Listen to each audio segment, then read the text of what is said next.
Hey, what's up? Trevor's back. There's no motor in it. What are you doing? Scope creep happened. So, last time we just kind of did a walk around of the 244. I started up, it leaked all its fluids.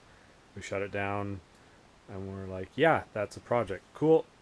So, I've kind of jumped ahead here. I was documenting every little thing I was doing, and I apologize. It's not really for me. I just like to get a project going and I just like to go and take things off and fix things, and I'll stop and document where I'm at a few times, but I just can't film every waking minute of it because then nothing would get done, or it would take, you know, twice as long, and I work 8-10 hour days and do this for fun. So there's just not enough hours in the day. I'd love to be unemployed and just do this all the time, but then I'd run out of money pretty quick. So yeah, engine is out, and engine is rebuilt ish. I kind of struck out there. Some people have said 89 you could have the big rods, 90 for sure, but I kind of guessed maybe not and pulled the pan off. And yep, the little dinky ones. Where's some? Oh look, yeah, little dinky one. That's 9 millimeters. That is not going to work for me. So junk. But I had 13 mil rods from another motor. Slapped them in there. New rod bearings, new main bearings, hone the cylinders, new piston rings, clean everything up. Put on a drain pan with a turbo drain, and found a oil filter adapter that I can use a oil cooler. Those are dash 10, and then also has fittings for oil feed, to feed the K24 turbo off like an S60R. I got it cheap. Not that many people have played with them on the rear wheel drive stuff. They're a good turbo on the white block crowd. Guys say 300 horse. I mean, that would be cool. I mean, the turbo is not going to be holding it back. The rest of the motor probably will be. Um, but I mean, I figured I got it cheap, and it's a nice looking turbo. It's a decent exhaust housing on it. Should flow pretty well. I think it's right up around a 19T plus a bit of CFM as far as flow goes. I've done 16Ts, and those are great little turbos, but this one I am, the project is rapidly getting more complicated and chasing more power. So, 530 head, ported lap valves. I actually ported it really heavily. It wasn't in the best shape, so I kind of went hogged out on it. And if it doesn't work that well, I have some better heads that I probably care a little bit more about. But I don't know if this will pick up anything in there. You can't really see. You can see nothing of that. But anyways, gasket matched, ported, blended the bowls, lapped the valves, smoothed on the short side radius on intake and exhaust. More so on exhaust because they suck ass the worst. But again, I have no idea what I'm doing. I'm a refrigeration mechanic. This is just what I do for fun. So, but anyways, motor is more or less ready to go back in. I stuck a B cam I had lying around in it for now. I have a V15 turbo in another car that I will probably swap it in, but I can't be asked, to be quite honest. But more or less the motor, ported 90 plus will go on it, ported stock intake, and that's more or less engine taken care of. I've got a surface flywheel, freshly surfaced, the dog dish one, because it's got the crank trigger pattern in it. Oh, it's getting rusty already. I'll have to clean out the Scotch Brite. 740 turbo clutch, and I scored some turbo computers. That is a 369 out of a 1990 740 turbo Spark ECU, Easy K. That is a 954 from a 95 940 turbo. I also have, I believe it's a, you can see none of that. It's a 563 ECU from a 740 turbo as well. So I'm not sure which fuel computer I'm going to use. Definitely going to use the EZK Turbo Spark computer. Obviously, different timing map for boosted motor is key. We don't like knock. I mean, yeah, I mean that's the big one, I think. So fuel map will be one thing, but ignition advances everything in turbo stuff. I've learned from playing with Megasquirt and all those, so we'll see how that Spark computer does. I'd really like to find like a map of what stock ignition curve is, but I can't seem to find that. But that's, I guess it's irrelevant. But anyway, so fueling and spark sorted out. I've got some 30-pound injectors from a turbo coupe, which are nice because you don't have to use a resistor pack, which is, I guess, the only modification you really have to do if you're swapping NA to turbo and using the stock turbo fuel injectors, because they are low impedance and the stock NA fuel injectors are high impedance. So the turbo cars run a resistor pack, so you can either splice the resistor pack into the harness or just run high impedance bigger injectors, which is what I'm going to do. Yeah, because I'm lazy, and also I had them, so put some spaceship tape and actually pour 15 the engine bay. Kind of decided with this car, absolutely everything on the outside is going to look like hot garbage. Everything on the inside is going to look nice and cool and shiny and, you know, performance oriented. Because yeah, around here we're starting to get more and more heat for modified cars, which sucks, but not unexpected. So, you know, keep a low profile, you know, right down to some gross wheels. I'll probably put actually something better on that has decent tread on it. But yeah, we're gonna do a 3-inch exhaust. Actually super excited about this.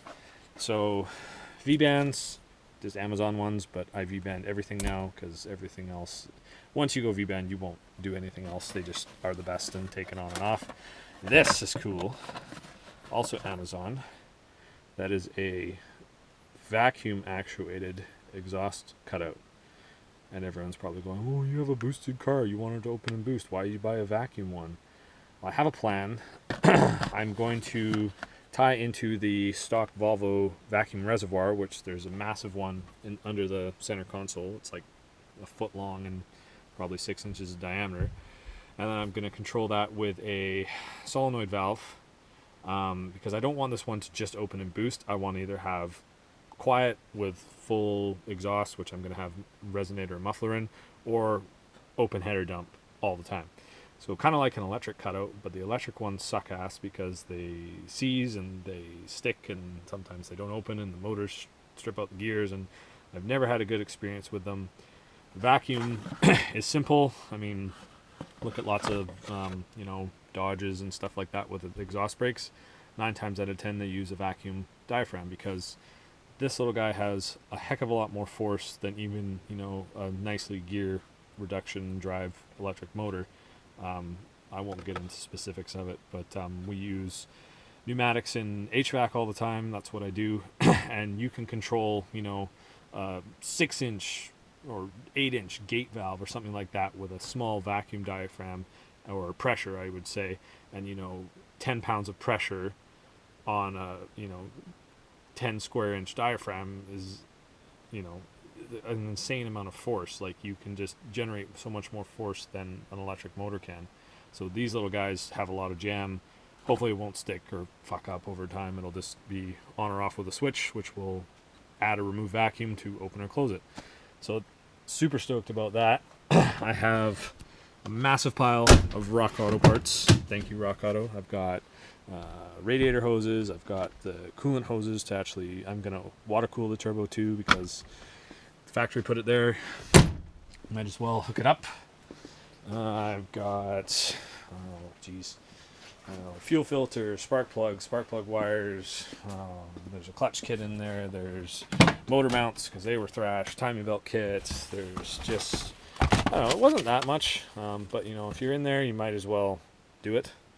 And you know, I want to road trip and hoon around in this car a little bit and not worry about it. So drivetrain wise, keep it, you know, in decent shape. There's the M47. That frickin' was an absolute pain in the arse to get out.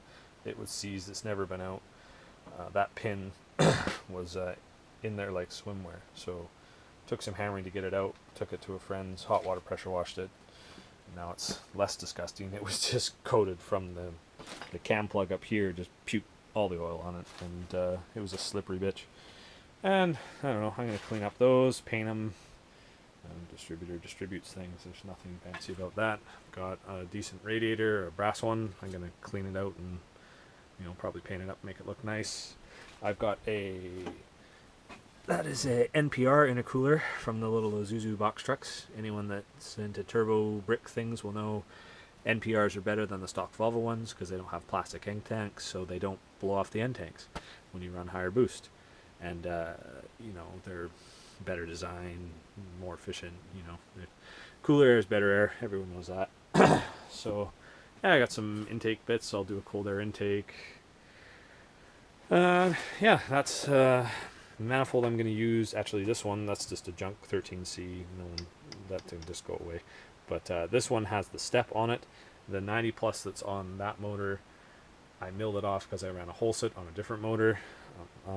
I need the step because the K24 has the little recess step that it doesn't actually use a gasket. Even though these are T3 flange spacing, they don't use a gasket. They have a little protruding lip on the manifold and a recess on the turbo hot side, and they stick together. So I need that. So pull this one apart. I'm going to weld up the cracks in the gooch, which they always crack, and I've done them with stainless rod, preheat, weld it, peen it, post cool in a bucket of floor dry. Haven't had an issue with them in a while, but I mean, that's not, everyone has a different opinion on the right way to weld cast iron or cast steel, but I think that'll be just fine for this project. And yeah, other than that, that's kind of where we're at now. Hoping the motor will go back next week. We'll go in with all new clutch and goodies on it. And then, oh, I got to figure out my wastegate actuator because it was over here before. Now clocking it for rear-wheel drive, the wastegate ends up here. Yeah, so it'll be tight to clear the drain and everything, but then I've got to make some kind of mount to attach it down here so that it actually pulls on the wastegate and stays out of the way of the turbo drain and the lower water feed. And then yeah, nothing too complex. I think there is STS Machining actually makes a kit for it, which I might try, or I might just build my own. I haven't decided yet. But that's really the only problem I see with adapting these turbos, other than building a downpipe and adapting the intake and the hot side, the compressor housing. That, I mean, that's all standard stuff with silicone joiners and pretty easy to suss out. So yeah, we are getting to the point of putting things back in, which will be exciting. So all right, that's it for now. Have a good one.